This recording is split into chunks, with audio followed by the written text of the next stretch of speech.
All right, everybody. Hello. It's BCFtalk, Sunday night evening podcast with Johnny and Kwang. What are we talking about today? So today we're going to be talking about Dream State. Johnny and I went to Insomniac's All Trance event. That's right. We mentioned on Saturday. We mentioned that in episode 1 that we were going to attend Dream State. Dream State. Which was just yesterday. Last night, yeah. Didn't get home till 4 in the morning, so it felt like we were just there, I don't know, 10 hours ago?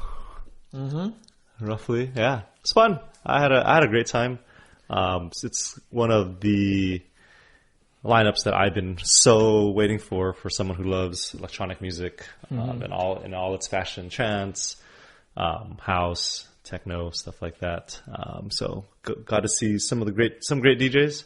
I loved Alden Fiedler's set. I loved Paul Van Dyk's set. And he's been Paul Van Dyk, who's been playing for the last 15, 20 years, and get to see a legend in action at Dream State was just amazing. Like he played from midnight to 1, and that was like the best set out of the entire DJs that played, because he had such great uplifting music that he played, some really great high energy stuff as well that really got the crowd going, especially when it's like midnight and it's starting to. I think the event started from 5 p.m. We didn't get in until 7. We started from 5 p.m. and then went all the way till 3 a.m. So having Paul Van Dyk play at midnight just was a thrill. And then John O'Callaghan and Rank 1 was really good as well. Rank 1, I think when Rank 1 came on, that was the turning point of the night. Yeah. I really wanted to see Simon O'Shine, but that was at 5 p.m. But we didn't make it in time, which is fine. I don't think I would have been tired. Actually, a lot more tired if we had gone from 5 till 3 a.m. all the way. Yeah. This is crazy. Although, I mean, as much as the music was really good, I like the production wasn't too bad either. It was a little different from other Insomniac events. This was just one, it was like a warehouse. It was a smaller scale compared to the other Insomniac events we've been to. Yeah, because I didn't realize how much the lasers were so necessary. Just watching, listening to music and watching the lasers just bouncing up and down, off the walls, and just seeing it, looking up as they're shooting the lasers, the prisms. It's like, wow, that's pretty cool. Although at some point I was like, I couldn't look at the lights anymore just because I was starting to get seizures. Doing all the flashing, I was like, I was like, what the hell? I see. Going on with that. But no, it was a good event. I think the people were a lot more chill. Yeah, for sure. Than other events where I think people were more just going to the rage to party. I think the people there were pretty relaxed and a lot more open to meeting with strangers. Because towards the end, I was wearing Under Armour. It was cold. The event was even inside the venue, which was kind of like a bunk, not a bunker, but like a warehouse sort of thing. I was talking to Connie, and it says it reminds me of an old underground warehouse rave, because it's just the way that it's set up is it's just a long, looks like an air, where you plane hanger. Yeah, it's plane hanger is what it's like. It's just the one long room. And then have the DJ set up at the very front. And then you walk in, it's lights is blasting at you. But yeah, it's towards the end of the event, I was wearing my Under Armour and had my jacket on. I was really hot, but I wasn't doing too bad. I was actually really comfortable. And this girl and her boyfriend were just behind us, and she's tapped me. Was hey, aren't you hot in your Under Armour? I was like, I'm actually all right. And she's like, oh, I have a fan. Do you want to get fanned? And I was like, yeah. She actually she talked to me first because she gave me the Vicks inhaler. Oh yeah. Yeah, I was like, what is that? What is that? Because she offered to me. I was like, dude, what is that? Is that candy or what? What do I do with this thing? I couldn't really see what it was. Yeah. And then she put it up her nose. Vicks inhaler. Okay. Yeah, sure. Yeah. And then she asked, "Do you want a fan?" She was fanning. And then she also fanned Tony, and then eventually she started talking to you too. Yeah, she was very nice. Very nice. Yeah, I like going to events and just meeting people like that. Yeah, I think having gone to a few other events, people are pretty closed off. We went to EDC last year. I was wandering around with Cindy and going from where we were and then going to the restroom, because I had to go to the restroom, and I was just trying to high five people and say what's up, cause it's but people were I didn't like the vibe at EDC. two years ago or last year. Yeah. 2 years ago. Yeah, like when you're walking around, it's just like everybody just seemed very grumpy and like. Also, might be like we went on the third day when everybody's like tired from all like the first day, second day. But at the same time, like I'm used to wanting that plur type of atmosphere. But small events like that. Yeah, and then so that girl was really cool. I didn't get her name. I don't know if you remember if you got her name, but yeah, her and her boyfriend were pretty cool about that. Just like watching people, making sure people are okay. And make sure you're enjoying yourself, having a good time too. Yeah. Because like there was that guy that was just dancing in front of us the entire time. He lost his friends. And he's like, oh, he did? Oh, his friends came back, but he was just like dancing. But he didn't know what the hell was going on. Oh. And so I was like, dude, like you're right, because he kept on like squatting. I think he was like trying to catch his breath. He was just squatting. So I was like, is the guy with the bear hoodie or the bear hoodie? No, not the guy with the bear hoodie. Is it the guy with the bear hoodie? Because that guy I don't know if he was mute, because he never said anything to me. Every time I talked to him, like he just like nodded his head or really? Like, yeah, like every time it's not the guy who asked us for water. Oh yeah. Yeah, it is the guy. Oh, that is the guy? Yeah, he had like a bear okay, bear hoodie. I think he took it off towards the end because yeah. But anyway, just wanted to make sure he was having a good time. Like his friends were gone, because I've been there where my friends are. I'm lost and like my friends are gone, and you just find some random people and you just hang out with them. And it makes things a lot more pleasant for everybody else if you're kind of in that atmosphere. Because Connie says like, that's you. Like, that's like you, because you're just like bouncing around dancing the entire time. But yeah, he was having fun, and he wasn't doing like harming anybody anyway. Yeah, he wasn't. Yeah. And he wasn't like super annoying to anybody. So I think there's people who are like, oh man, I want my space. That's what I was worried. Like I was worried he'd be too like annoying, but I'm glad that he was fine. Yeah, just give him his space, let him dance, and just make sure he's all right. And his friends came back eventually, but I just want to just give him water, make sure that he was okay. It was fun, because like I know what it's like to just be in that and like super into the music and just doing your own thing and having fun. So the music is what I expected, like very little vocals, just mainly just instrumental, and that was very interesting. I was expecting music was a little different for me, because it was a lot more like tech side, like more deep bass. It was a lot more like techno-ish, like it was a lot more deep bass industry type of like trance, which I wasn't expecting. It's a lot of just like looped music. It's like, but I was because like the reason why I liked Ali and Fila's set was because it was a lot more like melodic, a lot more like, I don't know what the word would be. Yeah, that would probably be it. So there's just a lot more happy. Like the other ones, like I think Jordan Suckley and who was the one? Will Atkinson's. They were like more boom, boom, boom. Yeah, like, that was like right before Will Atkinson. Rank 1 played.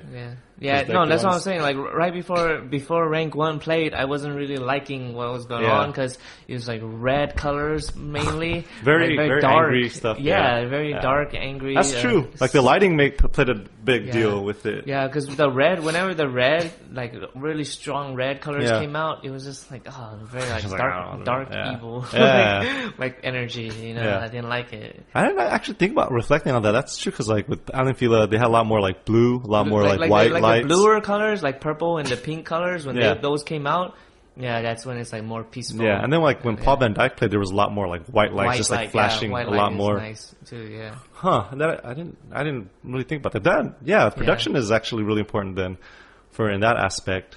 Because I saw you recording, so I wasn't sure if like you were trying to get some tips or stuff for when you guys DJ. I was just getting the vibe of like like later on when I start producing some tracks, like. Because it's hard to like kind of predetermine what your music wants to sound like, because ultimately that's how it's gonna be performed, you know. So like, kind of want to get the feel of how long a loop should take, like how long does it take like from one song to the next song, like the transition. Because like when you're at the event, you're not really aware of how long like a song is or a track is, but when you like are producing it, you kind of have to know how many bars am I looping this instrumental section before I introduce another element in, or how long do I keep playing a song before I transition to something different. Generally, though, I think, because I every time I go to an event, I just come back and download the DJ set. Yeah. So you can check that out.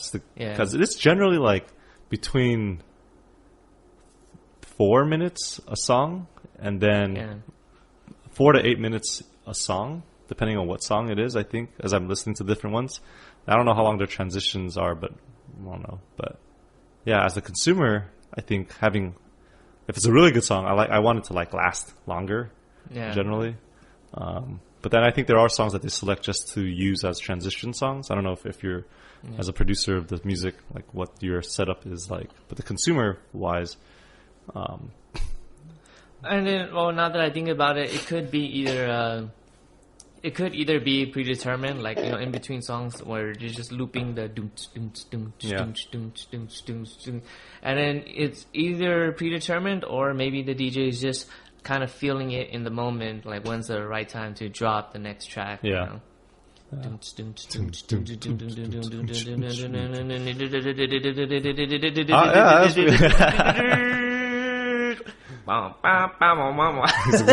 exactly right, man. It's like you're doing that. It's like, man, I want to go back now.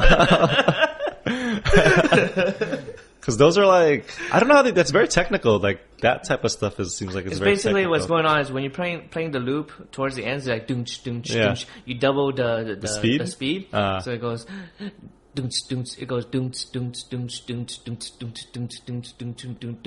Well, actually, you're not doubling the speed. You're shortening the length of the loop.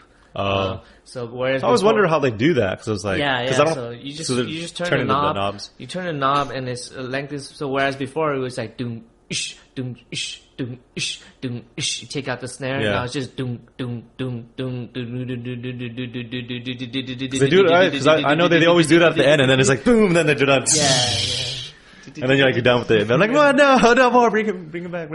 No, the one transitions I really love is when the DJ takes it down, and it just becomes one like sound, like ding, and then they change that it to a melody, like that's the craziest transition for me.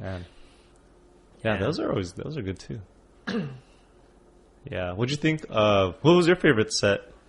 I for sure I was happy when Rank 1 came on, because it just totally changed the vibe, and like I was in a better mood. That's like everybody was like really excited for that one. Paul Van Dyke was a legend. Pretty good too. I mean, it was a lot more energetic.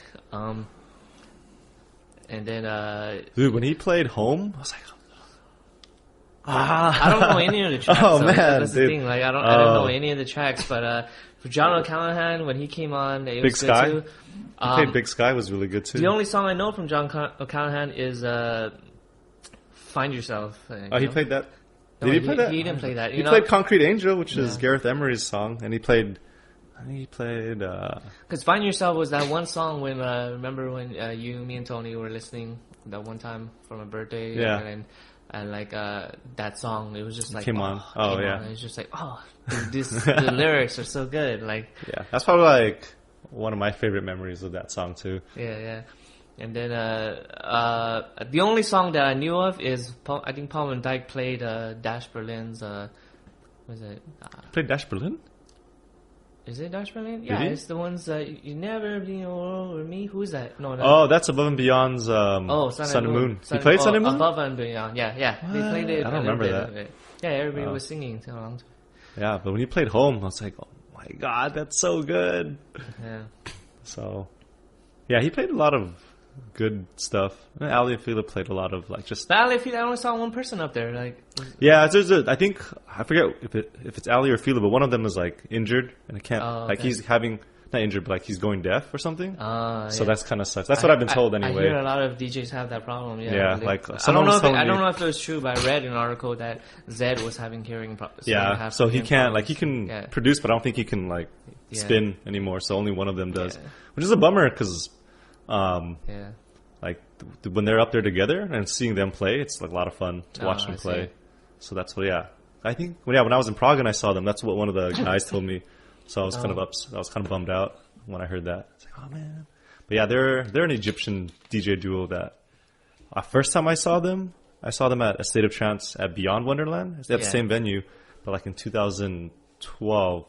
And by far that was like my favorite set of that night, because they're a lot more like just really happy, positive, good vibes type of music. And you get that.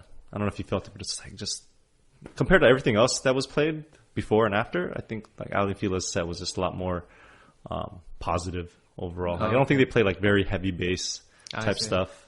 But sometimes you just want to get dirty and like doom doom doom doom doom doom.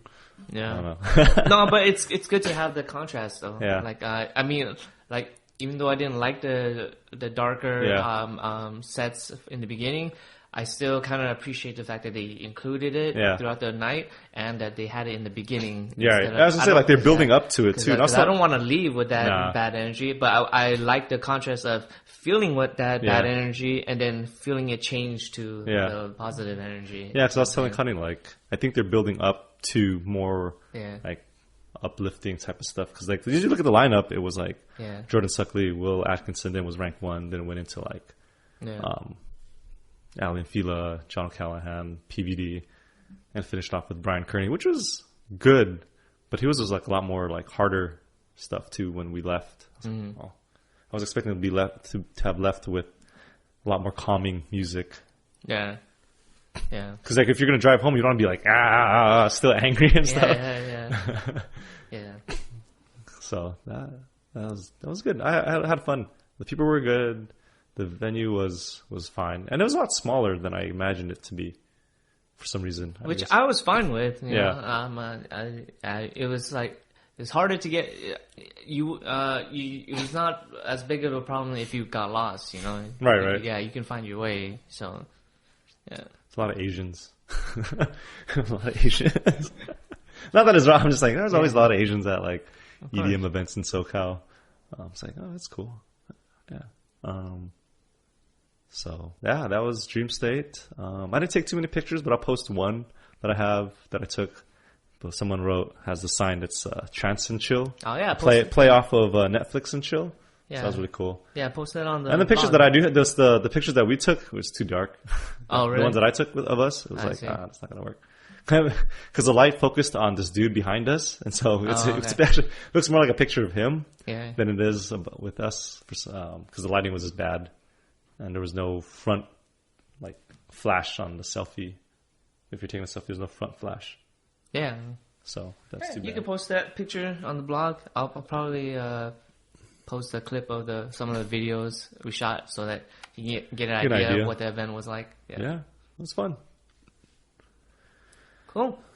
Until next time, about Dream State or other trance-related music. Musical events. Yeah. All right.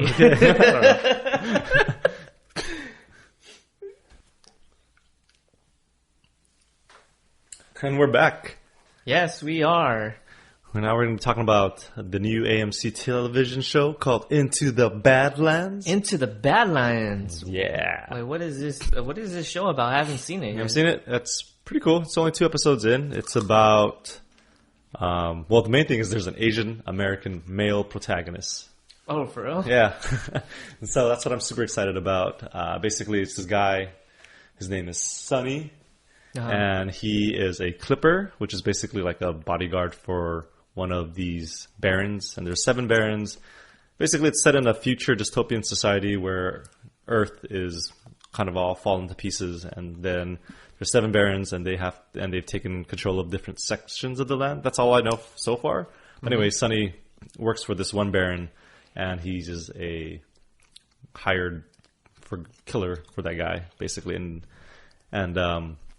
he ends up saving this kid because his baron wanted what was in the box. And he found there was a kid in there, and he saves him. And long story short, there's also lots of kung fu, a lot of action, a lot of graphic violence that's very, dramatized, which is really cool. I see. Yes. Wait, so why are you so excited about this TV? Is it a TV show? Yes, TV show. It's on AMC. And right after The Walking Dead, there's a spider. Yeah. Get it. Look at it. Ah! How am I going to kill this guy? It's not too big. Just grab its web. And then we can put it in the sink and stuff. There's a spider just flew down my desk. There we go. It's gone. Did you kill it? No, I just put it in the sink. You can just flush it. I don't want it laying eggs around, There, it's gone. Happy now? Sorry, you had to kill a spider right there. It's big. It was the size of your thumb, actually. It was? They don't know that. So into the Badlands. I mean, there are other TV shows with Asians in it, like what? Like you said, Walking Dead before. Walking this Dead. Is like the main protagonist. He's not the main protagonist. Nah, I mean, okay, yeah. so But this what one about Fresh Off the Boat? Isn't there a male lead? Yeah, I mean, it's just Fresh Off the Boat's base is a sitcom for a family, but there isn't. What is different, I think, Into the Badlands is there's an actual male Asian American protagonist who is like an action star who plays like that. Yeah, like a badass. Basically, he's like a badass. Like, and he is a badass on the show. Like in one scene, he ends up like doing this 5-6 minute fight scene and kills off like 4 dudes barehandedly, basically. So it's a lot of, and it's really cool. Is there's a use of Hong Kong martial arts. Imagine like Hero or Crouching Tiger. Yeah. But used in Hollywood production style. Okay. Yeah, so it's a lot more Hollywood, but the fight scenes are very well choreographed. I see. Yeah. But yeah, I mean, the other thing is also if you like to watch Asian dudes just glare, Daniel Wu, the main character, he just glares a lot. Wait, glare? Like, what do you mean glare? He just like stares meanly at characters. People? Okay. Yeah, because I mean that's kind of his character so far. So it's not too bad. But I'm excited because I've been telling you since we were in college, like Asian Americans are going to become a bigger deal. Oh yeah, they will. They become a bigger deal in the mainstream media in the next. From when I said in the next 10, 15 years, and that's been almost 8 years. So the next 8 more years, you're going to see a lot more Asian Americans on television. For sure. Media. I mean, and this year alone, we've had Fresh Off the Boat. Ken Jeong, Dr. Ken Jeong. Dr. Ken Jeong. We had Selfie for... for a little while. It was like 2 episodes. And then, but still, I mean... Because nobody likes John Cho. I mean, he was good in Harold and Kumar. That was it. I'm a fan of John Cho, man. He's I don't know. He's a cool guy.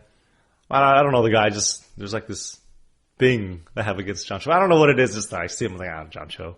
It's like Justin Bieber. Like I like his music, but I just want to punch Justin Bieber. Well, why? I don't know. There's no reason. He's a good guy, person too. What's that? He's a good person too. Justin Bieber? Yeah. Like if you ever, I don't know. Have you seen? You should watch Comedy Central roast of Justin Bieber. Oh, I've seen parts of it. Like the end, he gave the like a really great speech at the end, which like kind of just like telling her like apologizing for all the antics he's done, and like he's in a better place and he's more mature. Man. And it was it was very moving. Like all right. Well, I didn't see that. Only of what I've consumed from the media gives me a negative portrayal of Justin Bieber. And that portrayal of Justin Bieber, I want to punch. There's a lot of weight on his shoulders with the amount of fame he has. Oh, I'm sure. Yeah. Especially at that age, too. Like, dude. Yeah. Still want to punch him. Just his face.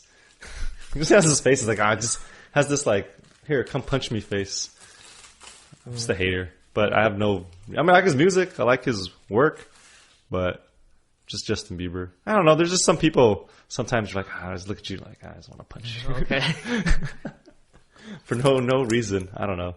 But yeah, I was telling you before, like more Asian Americans are going to be more mainstream. I mean, they're a pretty large population on YouTube, at least within like Southern California. There's quite a few popular YouTubers here in the region. Mm-hmm. I mean, we saw David Choi. In like, what was it? It was like in Little Tokyo. Just wandering around. We saw David Choi. Yeah, we bumped into David Choi at one time. Yeah. I haven't run into like the JK guys. I know they live in 66 somewhere. Yeah, I haven't run into. But they live around there. Jason Chen is in Arcadia. Oh yeah. Yeah, he's like. Oh, I didn't know that. Yeah, like. You mean George? George, yeah. He looks like our cousin George.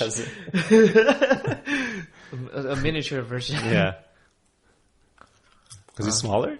Is he small? Short? He's short, dude. Oh, really? Like, probably like Ying's height. Or shorter, even. Yeah, I thought David Choi was a lot taller. He's not that tall either. They're all like short, dude.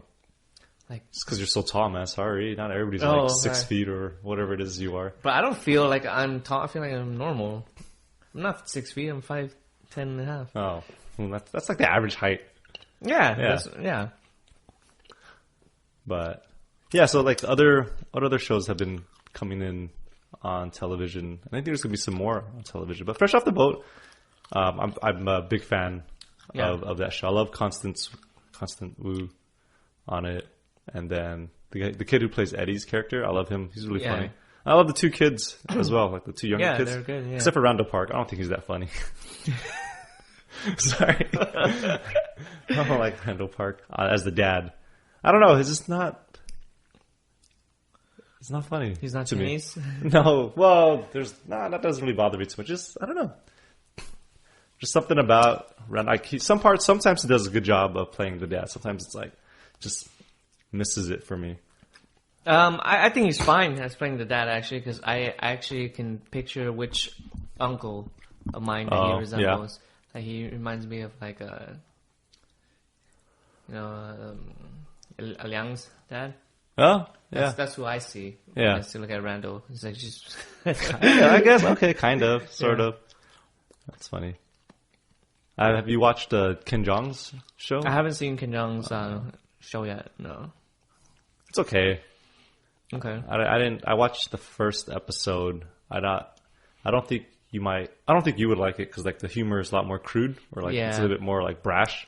And I think that's kind of I get that sense from watching his stand up already. Yeah.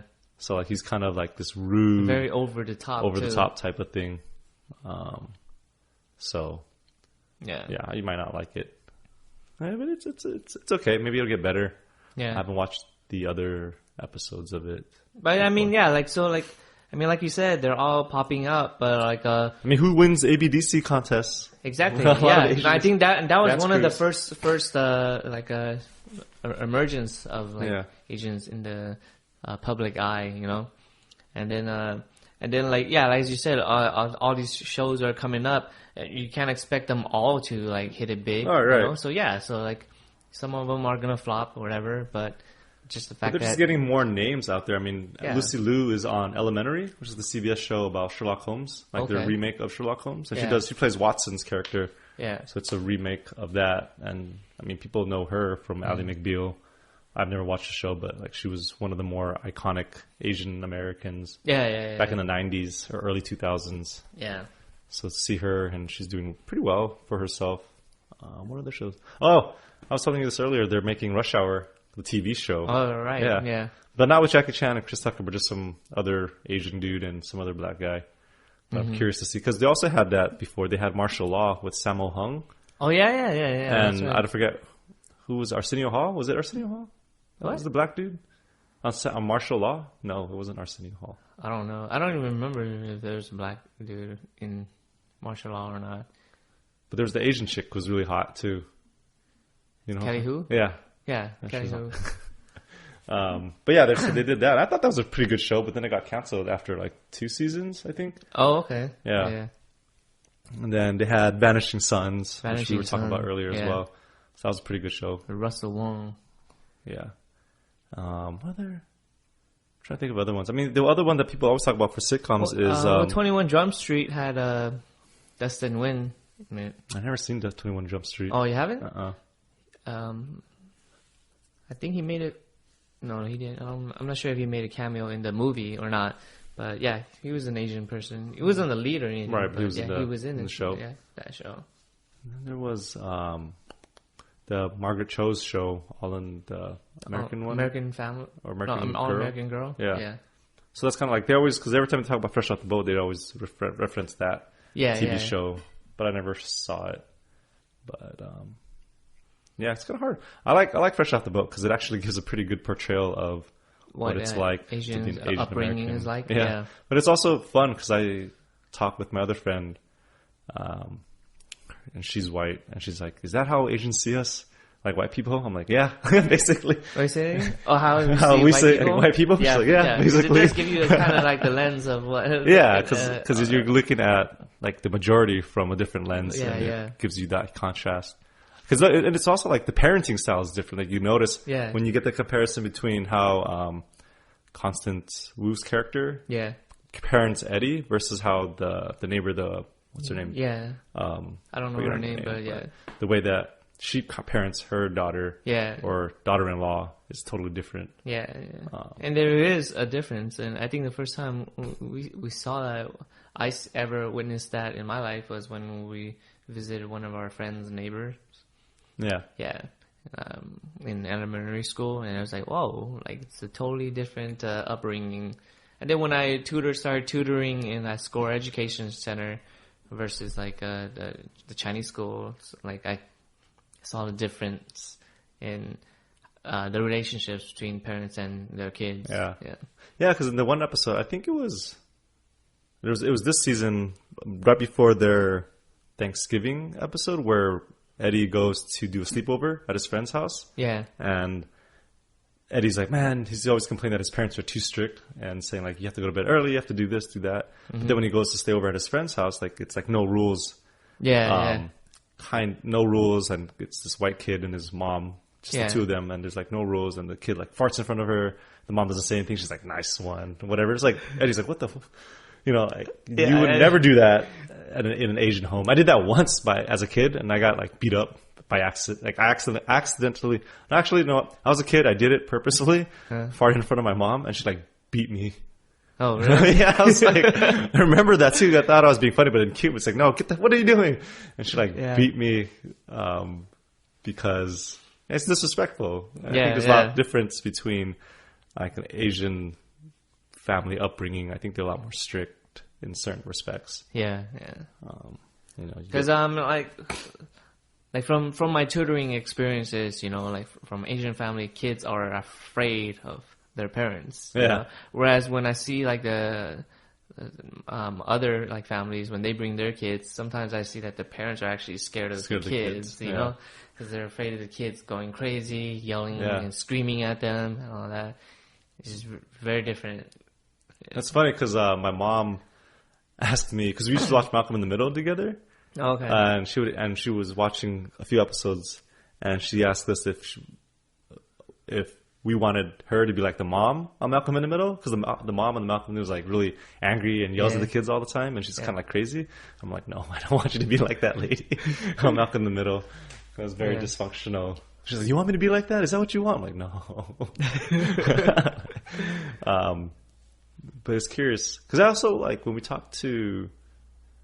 There was one time we had. I don't know if you were there in the conversation with Aaron, our roommate, and he's white. And he talked about how his parents never like hit him, never spanked him. Yeah. Whereas like when growing up, we were like, I got spanked. Like, I got spanked. Yeah. And we're like, Aaron, like, no. I think I was there. You were probably there. Yeah. But I mean, for me, I did too. I mean, and if you're from a Chinese upbringing family, you're familiar with the feather duster. The feather duster, the chopstick, whatever. I used to have to hide the feather duster, you know. And then my mom would be like, where is it? Where did you put it? Go bring it. If you don't find it right now, you're going to get it even worse. Yeah, right. It's like, oh no. They use a clothes hanger on me. They use a clothes hanger. Not even like the plastic clothes hanger, like the metal clothes hanger. That one shit hurts a lot. Yeah. But after a while though, they just, like the spanking stopped after a certain age. I think like after 8 or 9, like that's when it stopped for me. Because that's the point. It just doesn't work anymore. I don't think it works after a certain age anymore. But and the thing that always, kind of like I was always curious about is in my family, I was the only one that got spanked. Really? Know? Yeah, because I'm the oldest and I'm a male. Yeah. And then my sister was the second. So they're probably gonna go a lot easier on the girl. Sure. And by the time my little brother came around, it was like I think they just got tired. I think so too. I don't think Jerry got hit. I know my sister did here and there. Oh, okay. And I know I did a lot. I'm a troublemaker. But yeah, and that's why I think it might also be like immigrant families too that come to the U.S. Their disciplining style is a little different. Well, that's what they were brought up with, you know. And for sure, they always constantly give you they always tell me about like how what you got is easy, you know, like versus what they had to walk 2 miles to school and then I mean like as far as like punishment was like not just like you're just getting a spanking on the butt but like for us we had to like pull out our fingers, you know, and like with the ruler and stuff like that. Exaggerating. They're just exaggerating. Well, they probably worse. Yeah. But here in the U.S., like spanking used to be okay up until at some other point where it's like, no, you can't spank kids anymore. Oh yeah. Yeah, like corporal punishment in schools was okay for a long while. You know, the yardstick. Right? The yardstick, yeah.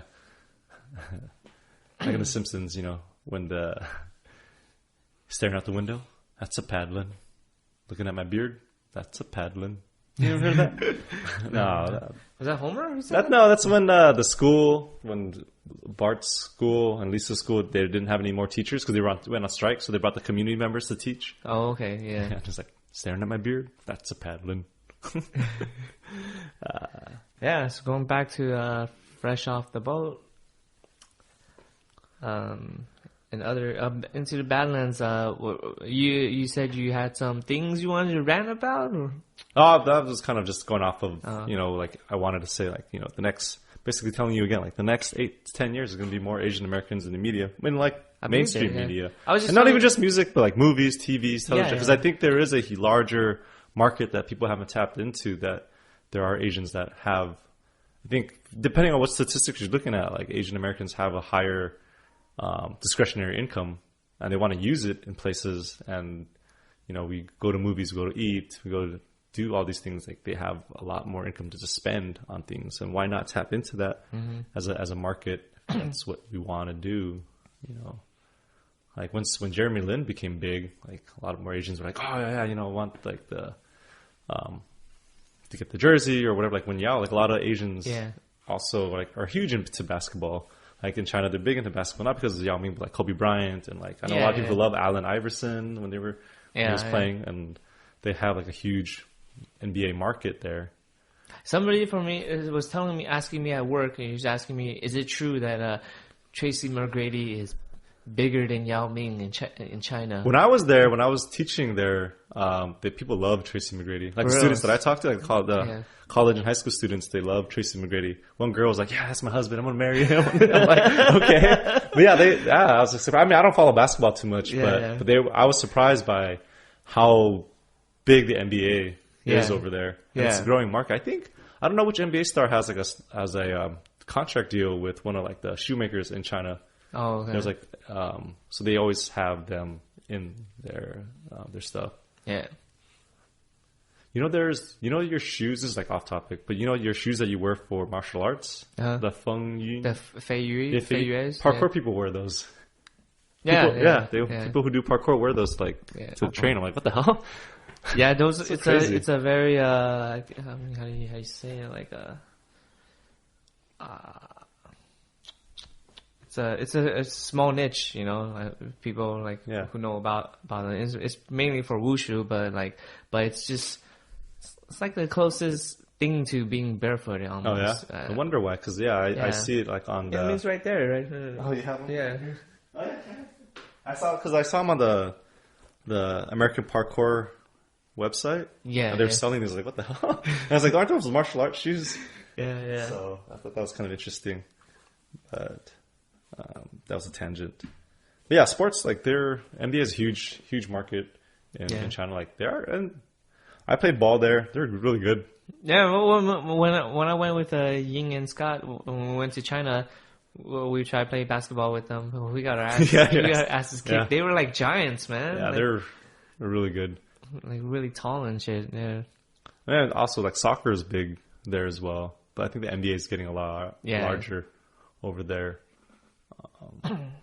Yeah, I mean, it'd be cool to just see more Asian American representation in various different medias. as well. Because I think for a large part of it, like the people who are doing the producing of these products, in my mind anyway, I don't know if it's true or not, but there's like this backwards thinking where they're not producing these things out of fear that they won't make money. Because like if you put someone like, yellow almond-eyed in there, like no one's going to connect with that character, or they're not going to want to see that. But it's because you've never seen it before, so you're going to be afraid. Oh obviously. Yeah, like what I always say every time you come on here, like that saying that it's impossible until it's done. It's like once it's done, then it becomes familiar, and then then it becomes the norm. But I mean, there's huge people like even in the food world. David Chang is really huge right now. He's the guy that does like the Momofuku stuff. Like he's popular. And then if you watch PBS back in the days, they had Yen Can Cook. Yen Can Cook, you can cook. He was on, you never seen that? No. Oh man, I used to watch that every now and then. It's kind of like a Rachel Ray sort of thing, but it's basically him like just teaching you how to cook Chinese food and stuff like that.